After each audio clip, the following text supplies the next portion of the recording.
Née avec un cancer de la rétine, Éléonore Sana est malvoyante de naissance. Ancienne sportive de haut niveau, c'est par hasard qu'elle découvre le codage. Cherchant sa voie, elle décide de suivre une formation spéciale, bien qu'elle n'ait aucune connaissance dans le domaine. J'avais rien du tout. Comme j'ai dit, j'avais envoyé des mails et allé sur Netflix, mais rien de plus. Et dès la première semaine, en fait, on se rend compte que c'est magique, tout ce qui se passe derrière. C'est très concret. Et ouais, j'ai adoré tout de suite. Pendant 10 mois, elle suit la formation Blind Code donnée par Philippe.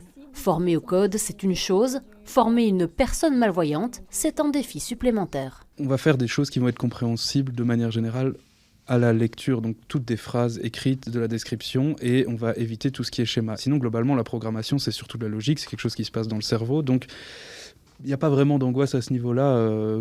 Qu'on ne voit pas n'est pas le plus gros problème dans cette histoire-là. Il vaut mieux un bon cerveau que des bons yeux dans ce domaine.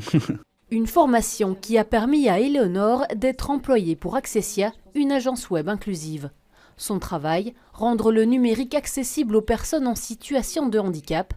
Et pour mener à bien sa mission, elle utilise quelques outils particuliers, comme la synthèse vocale, recherche, bouton. Vous êtes actuellement fin de recherche. Ou encore le zoom et l'agrandissement de fenêtres. Le zoom, c'est vraiment, ça va zoomer avec la souris, enfin sur la souris. L'agrandissement de fenêtre, c'est toute la fenêtre qui s'agrandit en un bloc et donc ça change la disposition des éléments.